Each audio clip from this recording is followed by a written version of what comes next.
அதிமுக முன்னாள் அமைச்சர் எஸ்பி சண்முகநாதனின் மகன் ராஜா அதிமுகவிலிருந்து நீக்கம் செய்யப்பட்டுள்ளார்.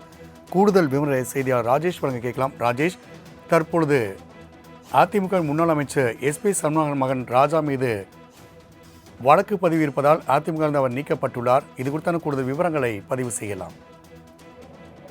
ராம்குமார், வணக்கம். முன்னாள் அமைச்சர் சண்முகநாதனுடைய மகன் ஒரு குற்ற வழக்கின் காரணமாக அவர் மீது காவல்துறை வழக்கு பதிவு செய்திருக்கக்கூடிய சூழ்நிலையில் அவரை அதிமுகவில் இருந்து நீக்கி அதிமுகவினுடைய பொதுச் செயலாளர் எடப்பாடி கே பழனிசாமி உத்தரவிட்டிருக்கிறார். அவர் நீக்கப்பட்டதற்கான காரணம், அதாவது தனது சொந்த சகோதரியிடம் 17 கோடி ரூபாய் மோசடி செய்ததாக பதியப்பட்ட வழக்கில் அதிமுகவினுடைய முன்னாள் அமைச்சர் சண்முகநாதனுடைய மகன் ராஜா கைது செய்யப்பட்டார்.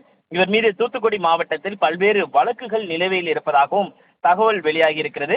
அதிமுக முன்னாள் அமைச்சரும் தெற்கு மாவட்ட கழக செயலாளருமாக இருக்கக்கூடிய சண்முகநாதனுடைய மகன் ராஜா, இவர் தூத்துக்குடி மாநகராட்சியினுடைய 19வது வார்டு கவுன்சிலராகவும் எதிர்க்கட்சி தலைவராகவும் இருக்கிறார். இவர் மீது இவருடன் உடன் பிறந்த அக்கா பொன்னரசு என்பவர் சென்னை மத்திய குற்றப்பிரிவு போலீசாரிடம் புகார் கொடுத்திருந்தார். அந்த புகாரில் ராஜா தங்கள் நிறுவனத்தில் முதலீடு செய்ததில் 16% பங்குகளை தருவதாக கூறினார். இதற்காக ஸ்ரீபெரும்புத்தூர் நந்தம்பாக்கத்தில் உள்ள தனது கணவருடைய 2 ஏக்கர் சொத்து பத்திரத்தை வங்கியில் அடமானம் வைத்து 11 கோடி பெற்றார் என்றெல்லாம் பல்வேறு குற்றச்சாட்டுகளை முன்வைத்திருந்தார். இந்த நிலையில்தான் அவரை கட்சியிலிருந்து நீக்கியிருக்கிறார். அவர் எடப்பாடி பழனிசாமி வெளியிட்டிருக்கக்கூடிய அறிக்கையில் கழகத்தின் கொள்கை குறிக்கோள்களுக்கு கோட்பாடுகளுக்கு முரணான வகையில் செயல்பட்டதாலும் கழகத்தின் சட்ட விதிகளுக்கு மாறுபட்டு கழகத்தின் ஒழுங்குமுறை குலையும் வகையில் நடந்து கொண்டதாலும் கழகத்தின் கண்ணியமற்ற மாசு ஏற்படும் வகையில் கழக கட்டுப்பாட்டை மீறி கழகத்திற்கு களங்கும் அவப்பேரும் உண்டாக்கும் விதத்தில் செயல்பட்ட காரணத்தினால்